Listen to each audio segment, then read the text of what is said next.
Se você acompanha meu canal, provavelmente você já sabe que eu queria muito ler o livro A Revolução dos Bichos esse ano. Eu contei isso nesse vídeo aqui em que eu falo dos livros que eu li no ano passado e dos livros que eu quero ler no ano de 2026. Na semana passada eu concluí o livro A Revolução dos Bichos e a única coisa que eu posso dizer é: esse é o livro mais atemporal que eu já li. Na verdade não é a única coisa, porque eu vou gravar um vídeo imenso falando sobre esse livro, né?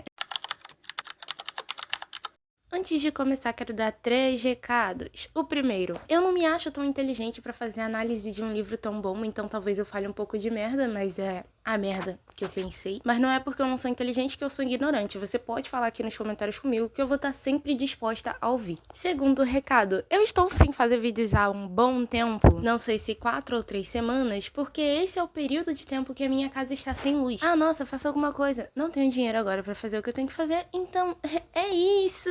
Inclusive, esse é o motivo por eu estar aparecendo aqui pra vocês como um desenho. E bom, eu disse que são 3 motivos, mas pelo visto eu não sei contar, são só esses 2 mesmo, então vamos de verdade começar o vídeo. A Revolução dos Bichos se passa em uma fazenda inicialmente conhecida como Fazenda Solar, que era administrada pelo Sr. John. Tudo ocorria normalmente até que um dia um velho porco conhecido como Major reuniu todos os animais com o intuito de acender as fagulhas de uma revolução. Agora, camaradas, qual é a natureza desta nossa vida? Sejamos francos. Nossas vidas são miseráveis, laboriosas e curtas.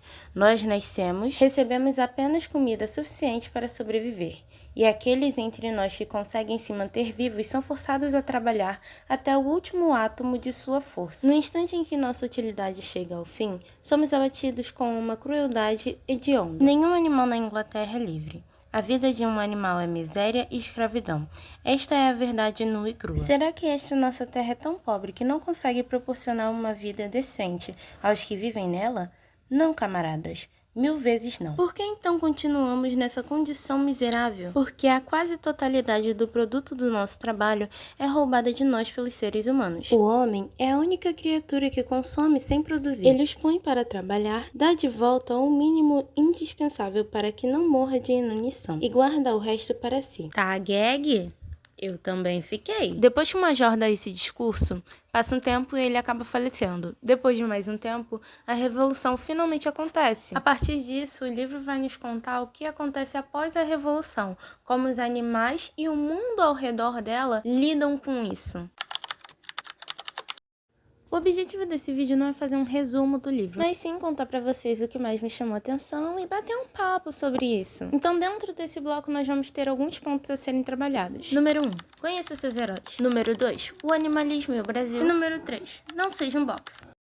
Eu coloquei esse ponto porque quando eu comecei a ler o livro, eu pensei muito que ele falava sobre comunismo. E sim, ele fala, mas eu pensei que o nosso Jorginho era um puta de um comunista. Até que conversando com um amigo meu, eu descobri que não, nada a ver. O Jorginho é anticomunista. Inicialmente eu cheguei nessa conclusão porque no discurso do Major, eu substituí a palavra homem por burguesia. E acredito que sim, isso era pra ser feito. Depois de conhecer um pouco mais do Jorge, da história dele, o motivo dele ter escrito A Revolução dos Bichos, eu compreendi porque isso é um livro anticomunista. Mas sinceramente, pra mim, isso não é um livro anticomunista. Mas sim um livro que nos conta o que acontece com uma sociedade que é composta de pessoas que não têm conhecimento da própria história, não têm acesso à educação, idolatram políticos, ideias e não têm pensamento próprio. Então eu digo, conheço seus heróis e não só os heróis, mas também o contexto histórico em que algo foi escrito, porque isso vai influenciar na leitura e na perspectiva que você vai ter sobre o livro. Deixando bem claro, o Jorge não é meu herói, isso é só uma alusão àquela frase, nunca conheça seus heróis. Como eu disse anteriormente,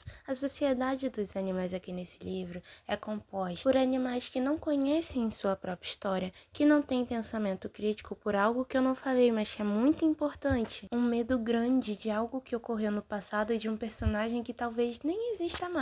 E a idolatria. Todos esses pontos que eu citei agora me fizeram conectar uma ponte entre a sociedade dos animais e o nosso país, principalmente a parte da idolatria. O nosso país é dividido entre direita e esquerda, e ambas as partes apoiam pessoas que têm ideias parecidas com os seus princípios. E isso começa a dar errado quando as pessoas param de observar o que aquele deputado, presidente, tanto faz pela sociedade e começam a idolatrá-lo. Então Então não importa mais os planos de lei que essa pessoa faz, se essa pessoa joga contra ou a favor da sociedade, se essa pessoa oprime alguma classe social ou minorias. O que importa é que aquele é o seu presidente e que ele está sempre certo. É importante ressaltar que muitas vezes o apoio populacional vem por causa do medo. Um exemplo disso é o medo da destruição da família tradicional. E a gente precisa abrir o olho porque quando a gente vota em alguém para assumir um papel importante dentro de uma sociedade, a gente precisa saber quais são os planos dela para essa sociedade. Será que ela apoia e reconhece a importância da educação? Será que ela reconhece o quanto a história do nosso país é importante para o povo brasileiro? Estou dizendo isso porque aqui no livro os animais esquecem do seu passado. E quando você esquece do seu passado, ele se repete.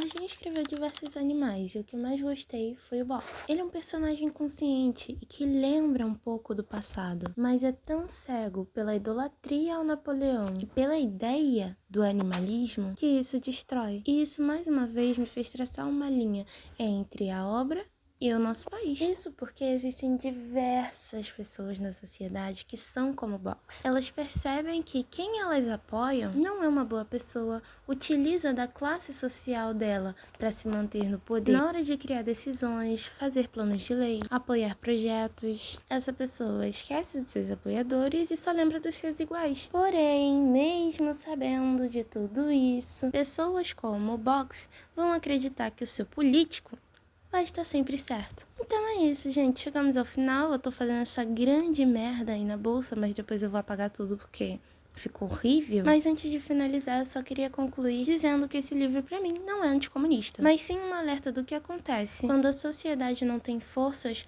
pra combater quem a lidera. E essas forças, eu não tô falando de chegar lá e dar porrada, mas sim de educação, conhecer a sua história e conseguir pensar por si próprio.